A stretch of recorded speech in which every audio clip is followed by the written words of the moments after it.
अपनी बुद्धि से सबको हरा दो। बस 21 दिन में आपकी बुद्धि इतनी तेज हो जाएगी कि आप दूसरे लोगों को बोलने का मौका ही नहीं दोगे। बस आपको गौतम बुद्ध ने बताएं, इन आदतों को अपने जीवन में अपनाना होगा। तो चलिए जानते हैं उन आदतों के बारे में। गौतम बुद्ध की कहानियों के माध्यम से 10 आसान आदतें जो 21 दिन में आपको एक नया और बुद्धिमान इंसान बना देंगी। दोस्तों, कहानी शुरू करने से पहले कमेंट में नमो बुद्धाय लिखकर वीडियो को लाइक जरूर करें। तो चलिए शुरू करते हैं इस कहानी को। एक गुरु अपने शिष्यों को प्रवचन दे रहे थे। वो बोल रहे थे कि हजारों मील का सफर भी सिर्फ एक ही कदम से शुरू होता है।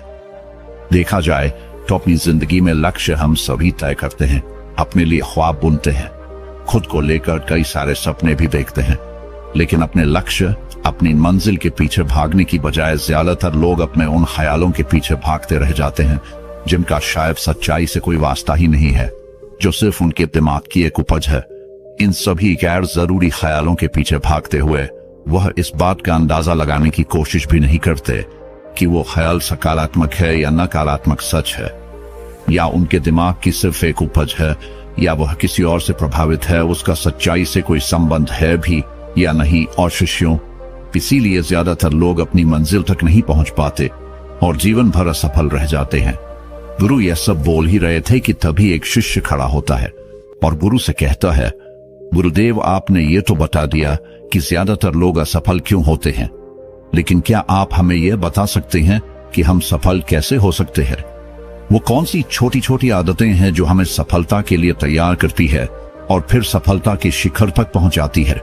गुरु ने शिष्य का पूरा प्रश्न बड़े ध्यान से सुना और फिर हाथ के इशारे से उसे बैठने का आदेश देते हुए अपने सभी चीजों से कहा, जीवन में सफल होने के लिए सिर्फ जोश और इच्छा शक्ति का होना ही आवश्यक नहीं है, क्योंकि ये दोनों चीजें सिर्फ हमें प्रेरित करके हमसे काम की शुरुआत करवा सकती है, लेकिन पूरे जोश और उत्साह के साथ लंबे समय तक अपने लक्ष्य पर टिके रहने और दूर के बड़े लक्ष्यों को हासिल करने के लिए हमें उन आदतों को अपनी रोजमर्रा के जीवन का हिस्सा बनाना पड़ेगा जो व्यक्ति को सफलता के लिए तैयार करती है और उसे सफल बनाती है। तो आज मैं आपको 10 ऐसी आसान आदतों के बारे में बताऊंगा जिनको अगर आपने अपने जीवन का हिस्सा बना लिया तो सिर्फ 30 दिनों में आप अंदर से एक बिल्कुल ही अलग इंसान बन जाएंगे और खुद के भीतर एक गजब की सकारात्मक ऊर्जा और जो उसको महसूस करेंगे जो आपको सफलता के शिखर तक पहुंचाएगी। तो उन सफल आदतों की श्रेणी में पहली आदत है, अपने दिन की शुरुआत धन्यवाद के भाव के साथ करेंगे।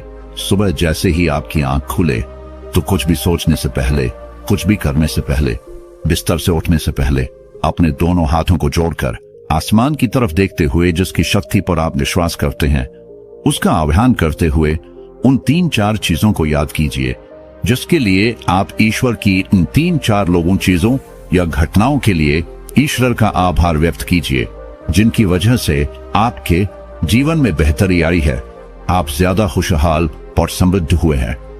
ज्यादातर मौकों पर हमारे जीवन में, हमारे घरों में, हमारे परिवारों में, हमारे आसपास के माहौल में एक ही वो इंसान होता है जो हमारे सबसे ज्यादा दुख हो और परेशानियों का कारण होता है, लेकिन हमारे आसपास 99% लोग अच्छे होते हैं। हमारी जिंदगी में 99% चीजें बहुत अच्छी है, लेकिन अगर हम बुरे इंसान पर, बुरी घटनाओं पे, बुरी परिस्थितियों पे, बुरे परिणामों पर ध्यान देंगे तो फिर पूरा दिन हमें उस तरह की चीजें और मिलेंगी। लेकिन अगर हम शुक्रगुजार हैं अपने जीवन की 99% अच्छी चीजों के लिए तो फिर हमारे पास और अच्छा चलकर जरूर आएगा। ये जो आभार व्यक्त करने की आदत है, ये हमारी मानसिकता को सुबह सुबह ही बदल कर रख देती है और सकारात्मक तरीके से अपने दिन की शुरुआत करने में मदद करती है। इस अभ्यास को करने में बहुत थोड़ा सा ही समय लगता है, लेकिन यह आपके पूरे दिन के काम करने के तरीके, आपकी मानसिकता और आपके विचारों को पूरी तरह से बदल कर रख सकती है। सफल आदतों की श्रेणी में दूसरी आदत है, आपको हर दिन व्यायाम जरूर करना चाहिए। आप चाहे दौड़ लगाए, कसरत करें, योगासन करें या फिर प्राणायाम, लेकिन आपको हर सुबह कोई ना कोई ऐसी क्रिया जरूर करनी है जिसमें आपके शरीर को मेहनत करनी पड़े, उसे पसीना बहाना पड़े। ये इंसानी शरीर बना ही मेहनत करने के लिए है। इसे हर समय आराम देने से यह निष्क्रिय, कमजोर और रोगग्रस्त हो जाता है। व्यायाम करना न सिर्फ आपके शरीर को फायदा पहुंचाता है, बल्कि ये आपके दिमाग और आपके मानसिक क्षमताओं को बढ़ाने में भी कमाल करता है। रोज व्यायाम करने से आपका शरीर और मन मजबूत होता है। आपके अंदर एक अलग ही आत्मविश्वास और तेज का जन्म होता है जो आपकी सफलता की राह में आपके सहायक बनते हैं। सफल आदतों की श्रेणी में तीसरी आदत है, लक्ष्य निर्धारित करो और अपने दिन को योजना के अनुसार चलाओ। रात में सोने से पहले ही अगले दिन के 3 सबसे महत्वपूर्ण कामों को निश्चित कर लो और उन्हें लिख लो। फिर उसी के अनुसार अपने पूरे दिन की योजना बनाओ और उस पर अमल करो। अगर कोई व्यक्ति योजना बनाकर अपने दिन की शुरुआत में ही करता है और कोई सभी काम कभी भी करता है, तो ऐसा व्यक्ति कभी भी अपने पूरे दिन का सदुपयोग नहीं कर सकता। हालांकि ज्यादातर लोगों को पता होता है तो उनके लिए कौन सा काम महत्वपूर्ण है और कल उन्हें कौन सा काम करना चाहिए, लेकिन फिर भी वो लोग उस काम को पूरा नहीं कर पाते और उसे टालते रहते हैं। और जो व्यक्ति अपने काम को समय पर पूरा न करके उसे लगातार टालता रहता है, ऐसा व्यक्ति कभी भी बड़ी सफलता हासिल नहीं कर सकता। ज्यादातर लोगों का अपने काम को समय पर पूरा ना करना और उसे लगातार कल पर टालते रहने का सबसे बड़ा कारण है उनके अंदर आत्म अनुशासन का ना होना। क्योंकि जो व्यक्ति आत्मा अनुशासित है वो अपना हर काम समय पर पूरा करता है। सफल आदतों की श्रेणी में चौथी आदत है, आपको हर दिन कुछ ना कुछ नया सीखना चाहिए या फिर कुछ ना कुछ नया पढ़ना चाहिए।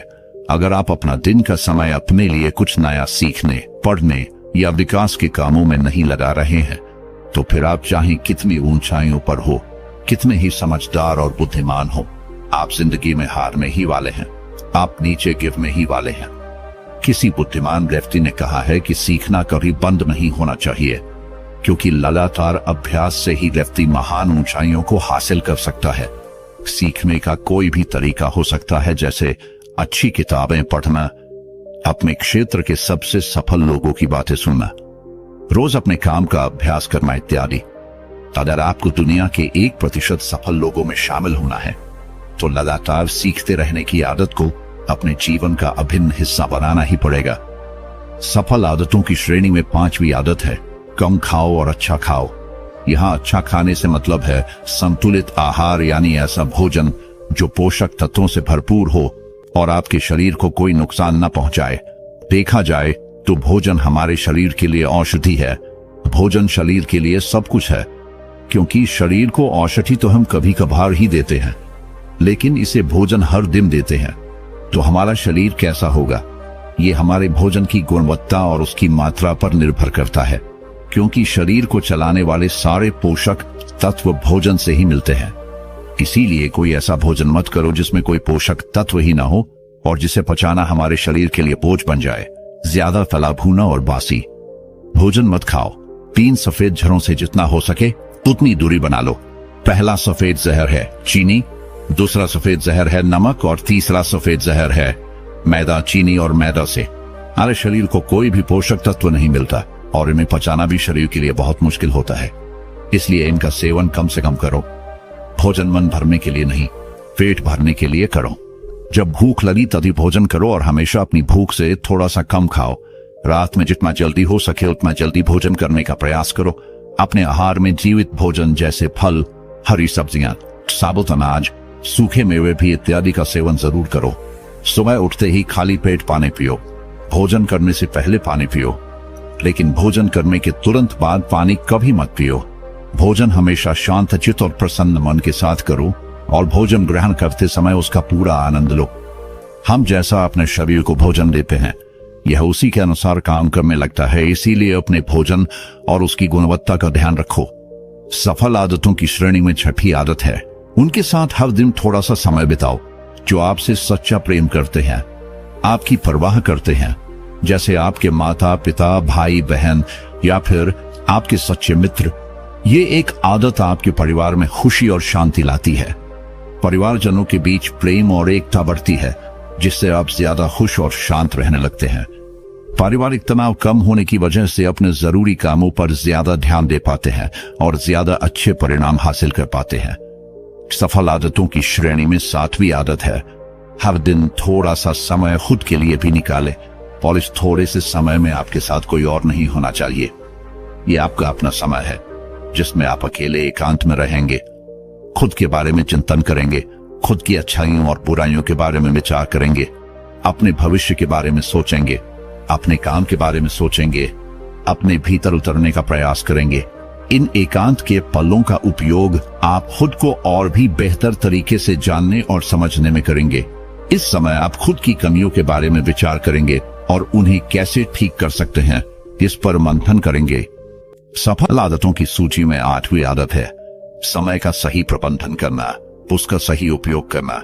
जिंदगी दिनों, महीनों और सालों में गिनी जाती है, तो जिसने अपना दिन संभालना सीख लिया उसका महीना संभल जाएगा, और जिसने अपने महीने संभालने सीख लिए उसके साल संभल जाएंगे, और जिसके साल संभल गए उसकी पूरी जिंदगी संभल जाएगी।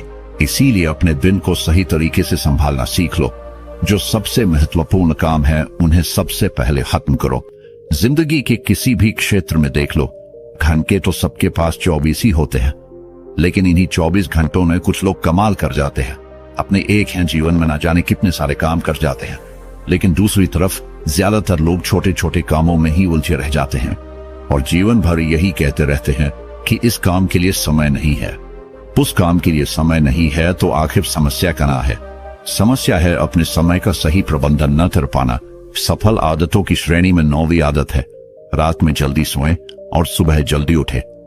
जो व्यक्ति सुबह जल्दी उठता है उसे कुछ अतिरिक्त समय मिल जाता है सबसे महत्वपूर्ण कामों को खत्म करने का, जैसे ध्यान का अभ्यास, व्यायाम, किताबें पढ़ना इत्यादि। सुबह जल्दी उठकर ध्यान का अभ्यास करने से दिन भर मन शांत और प्रसन्न रहता है।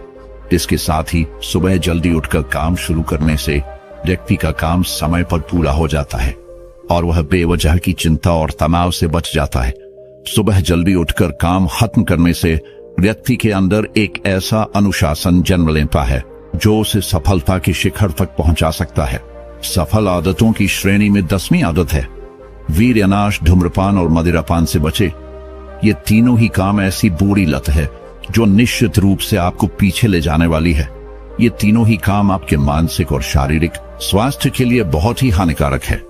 वीर्यनाश आपके तेज और कांति को खत्म करता है और साथ ही आपको शारीरिक व मानसिक रूप से कमजोर बनाता है। हालांकि इन तीनों ही चीजों को छोड़ना आसान नहीं होता, लेकिन अगर आप चाहे तो मजबूत इरादे और दृढ़ इच्छा शक्ति के बल पर इन्हें छोड़ सकते हैं, इनसे निजात पा सकते हैं। इतना कहने के बाद गुरु ने अपना प्रवचन समाप्त कर दिया और वह मौन हो गए। यह देखते ही सभी चीजें समझ गए कि अब यहां से जाने का समय हो चुका है। उन सब ने इस जानकारी के लिए गुरु का धन्यवाद किया और वहां से चले गए। तो दोस्तों, उम्मीद करता हूं आपको इस कहानी से एक अच्छी सीख मिली होगी। ये कहानी आपको कैसी लगी हमें कमेंट बॉक्स में कमेंट करके जरूर बताएं। अब चलिए दोस्तों, जानते हैं कि अपनी बुद्धि को सबसे तेज और धारदार कैसे बनाएं। तो चलिए हमारे दूसरी कहानी की शुरुआत करते हैं। दूसरी कहानी बुद्धिमानी से जुड़ी गौतम बुद्ध की कहानी। एक गांव में एक लड़का था जिसका दिमाग बहुत तेज था। उसकी यह खासियत थी कि वह किसी भी चीज को बहुत ही आसानी और कम समय में सीख लेता था, जबकि उसी चीज को सीखने और समझने के लिए अन्य लोगों को काफी समय लग जाता था। लड़की की यह ख्याति दूर दूर तक फैल गई। सभी लड़की की तारीफ में कहने लगे कि उसके जितना बुद्धिमान कोई नहीं है। लड़का चित्रकारी, मूर्ति बनाना, गीत गाना जैसे अन्य कई चीजों को जानता था। अपनी प्रसिद्धि को बढ़ाने के लिए वह अन्य काम और चीजों को भी सीखने लगा। इस तरह से उसे अपनी बुद्धिमत्ता पर अहंकार हो गया, क्योंकि वह साधारण व्यक्ति होकर कई असाधारण काम भी आसानी से करने लगा था। एक दिन लड़के का सामना भगवान गौतम बुद्ध से हुआ। लड़के को खुद पर खूब अहंकार था और इस कारण उसे किसी से ईर्ष्या नहीं होती थी, क्योंकि वह खुद को ही श्रेष्ठ समझता था। लेकिन पहली बार उसे गौतम बुद्ध को देख ईर्ष्या हुई और वह अपनी तुलना बुद्ध के साथ करने लगता है। वह देखता है कि बुद्ध के पास भिक्षा मांगने के लिए एक कटोरा है और उसके पास अपार धन। बुद्ध ने साधारण वस्त्र धारण किए थे और उसके वस्त्र कीमती थे। बुद्ध नंगे पैर थे और वह नंगे पांव जमीन पर पैर भी नहीं रखता था। इस तरह से लड़का एक नहीं बल्कि कई चीजों से गौतम बुद्ध के साथ अपनी सभी उपलब्धियां छीन लूंगा। लड़का कहता है मैं तैयार हूं। इसके बाद से ही लड़का ध्यान लगाने लगता है, क्योंकि ध्यान से ही मन को वश में किया जा सकता है। तो दोस्तों, अब चलिए बढ़ते हैं हमारे तीसरी कहानी की तरफ। तीसरी कहानी दिमाग की भार को कैसे तेज करे। लगभग हम सभी लोग जानते हैं और साइंस भी यह सिद्ध कर चुका है कि हम हमारे दिमाग का मैक्सिमम 10% ही यूज कर पाते हैं और इसमें से ज्यादातर हमारा दिमाग बचपन में ही सब कुछ सीखता है और सबसे ज्यादा एक्टिव रहता है, क्योंकि हम हर रोज कुछ न कुछ नया कर रहे होते हैं। रोज पढ़ते हैं, नए नए खेल खेलते हैं और हमेशा एक्टिव रहते हैं। किंतु जैसे जैसे हम बड़े होते हैं, हमारे रोज के कामों में इतने व्यस्त हो जाते हैं कि कुछ नया करने और सीखने का मौका ही नहीं मिलता। लेकिन यदि हम अपने दिमाग को ढाफ देते रहे तो हम दुनिया में जल्दी आगे बढ़ सकते हैं। यह सीखा मैंने इस कहानी से। अफ्रीका में एक पेड़ काटने वाली कंपनी थी, जिसमें वहां के लोग पेड़ काटने का काम करते थे, जिसमें जॉन नाम का एक वर्कर था जो पिछले 8 सालों से पेड़ काटने का काम कर रहा था। उसी कंपनी में एक बिल नाम का नया वर्कर लगता है और एक ही साल में उसकी सैलरी बढ़ जाती है और प्रमोशन भी मिल जाता है। यह बात जॉन को पता लगती है तो वह कंपनी के मैनेजर के पास जाता है और कहता है, सर, इस कंपनी में मेरे साथ अन्याय हो रहा है। मैनेजर बोलता है, नहीं जॉन, इस कंपनी को मैं मैनेज करता हूं, ऐसा तो कुछ नहीं है। अगर तुम्हें कोई प्रॉब्लम है तो मुझे बताओ। जॉन बोलता है, सर, मैं पिछले 8 साल से काम कर रहा हूं, लेकिन मेरा प्रमोशन नहीं हुआ और सैलरी भी वही है। लेकिन बिल, जो कि 1 साल पुराना ही है, उसकी सैलरी बढ़ गई और प्रमोशन भी हो गया, जबकि प्रमोशन तो मेरा होना चाहिए था। जिसके बाद मैनेजर बोलता है, देखो, तुम बहुत ईमानदार और मेहनती हो, मैं यह बात मानता हूं, लेकिन कंपनी के नियम के अनुसार जो ज्यादा पेड़ काटता है उसे ज्यादा सैलरी मिलती है और प्रमोशन भी जल्दी होता है। तुम पहले भी रोज 4 पेड़ काटते थे और अब भी 4 पेड़ ही काटते हो। मैनेजर बोलता है, नहीं जॉन, इस कंपनी को मैं मैनेज करता हूं, ऐसा तो कुछ नहीं है। अगर तुम्हें कोई प्रॉब्लम है तो मुझे बताओ। जॉन बोलता है, सर, मैं पिछले 8 साल से काम कर रहा हूं, लेकिन मेरा प्रमोशन नहीं हुआ और सैलरी भी वही है। लेकिन बिल, जो कि 1 साल पुराना ही है, उसकी सैलरी बढ़ गई और प्रमोशन भी हो गया, जबकि प्रमोशन तो मेरा होना चाहिए था। जिसके बाद मैनेजर बोलता है, देखो, तुम बहुत ईमानदार और मेहनती हो, मैं यह बात मानता हूं, लेकिन कंपनी के नियम के अनुसार जो ज्यादा पेड़ काटता है उसे ज्यादा सैलरी मिलती है और प्रमोशन भी जल्दी होता है। तुम पहले भी रोज 4 पेड़ काटते थे और अब भी 4 पेड़ ही काटते हो, लेकिन वह रोज 8 पेड़ काटता है, इसलिए उसे जल्दी प्रमोशन मिला। तुम भी रोज 8 पेड़ काटो, तुम्हें भी प्रमोशन मिल जाएगा। यह बात सुनकर जॉन लौट जाता है और रोज से ज्यादा मेहनत करता है और ज्यादा देर तक काम करता है। कुछ दिनों के बाद जॉन फिर मैनेजर के पास आता है और बोलता है, सर, मैं अब ज्यादा मेहनत कर रहा हूं और ज्यादा समय तक काम करता हूं, लेकिन फिर भी मैं रोज सिर्फ 5 पेड़ ही कर पाता हूं। बिल रोज 8 पेड़ कैसे काटता है? मैनेजर ने कहा, ये बात तो तुम्हें बिल ही बता पाएगा, तुम बिल से जाकर पूछ लो। अगले दिन जॉन बिना संकोच किए बिल के पास जाता है और पूछता है कि बिल, तुम रोज 8 पेड़ कैसे काट लेते हो? मैं पूरी मेहनत करके भी सिर्फ 4 से 5 पेड़ ही काट पाता हूं। क्या तुम मुझे बता सकते हो कि तुम पेड़ कैसे काटते हो? बिल कहता है, पहले तुम बताओ जॉन की तुम अपनी कुल्हाड़ी को धार कब लगाए थे? जॉन, मैंने पिछले हफ्ते ही धार लगाई थी। बिल कहता है, मैं हर पेड़ काटने के बाद 2 मिनट का समय निकालता हूं और अपनी कुल्हाड़ी को धार देता हूं, और जो पेड़ तुम 2 घंटे में काटते हो वह मैं 1 घंटे में ही काट देता हूं। धार देने वाले 2 मिनट मेरे आने वाले 58 मिनट बचा देते हैं और मैं रोज 8 पेड़ काट लेता हूं। यह सुनकर जॉन बिल को धन्यवाद देते हुए चला जाता है। सिर्फ ज्यादा समय और ज्यादा मेहनत से कुछ नहीं होने वाला, इसके साथ साथ उसे अपनी कुल्हाड़ी को धार देते देते रहना पड़ेगा। जब भी वह धार देना बंद कर देगा, उस समय से उसके कार्य पर प्रभाव पड़ना शुरू हो जाएगा। जॉन अपनी कुल्हाड़ी में धार देकर काम शुरू करता है और कुछ ही दिनों में वह भी प्रमोशन ले लेता है। इस कहानी से हमें यह सीख मिलती है कि दोस्तों, हमें हमेशा ही अपनी लाइफ में कुछ न कुछ सीखते रहना चाहिए और अपने दिमाग को धार देना चाहिए, चाहे हमारी उम्र कुछ भी क्यों ना हो। मैंने कुछ दिनों पहले सत्य नाडेला, जो कि माइक्रोसॉफ्ट के सीईओ बने हैं, उनके बारे में पढ़ा था कि वह आज भी नए कोर्स ज्वाइन करते रहते हैं और नई किताबें पढ़ते हैं। उन्हें आज भी नया सीखने में कोई संकोच नहीं है और शायद इसीलिए वह इतनी बड़ी पोजीशन पर है। सक्सेस वही होते हैं जो समय के साथ बदलते हैं और प्रगतिशील रहते हैं। जिस तरह तालाब का पानी एक जगह स्थित होकर कुछ ही दिनों में सड़कर बदबू देना शुरू कर देता है, लेकिन नदी जो हमेशा बहती रहती है, प्रगतिशील होती है, उसका पानी साफ होता है। उसी तरह से जो लोग नई चीजें पढ़कर और सीख कर अपने दिमाग को धार देते हैं, वही दुनिया में आगे बढ़ते हैं। तो दोस्तों चलिए बढ़ते हैं हमारे चौथी कहानी की तरफ। चौथी कहानी। दोस्तों, आपने आज के इस वीडियो से क्या सीखा मुझे आप कमेंट में बता सकते हैं। इसी के साथ में उम्मीद है कि आपको आज की वीडियो पसंद आई होगी, तो इस वीडियो को उस इंसान को शेयर करें जिससे यह कहानी सुनने की जरूरत है, और उसी के ठीक बाद चैनल को सब्सक्राइब करें। तो चलिए फिर मिलते हैं ऐसी एक और नई वीडियो में एक नए मैसेज के साथ। तब तक के लिए अपना ख्याल रखें। धन्यवाद।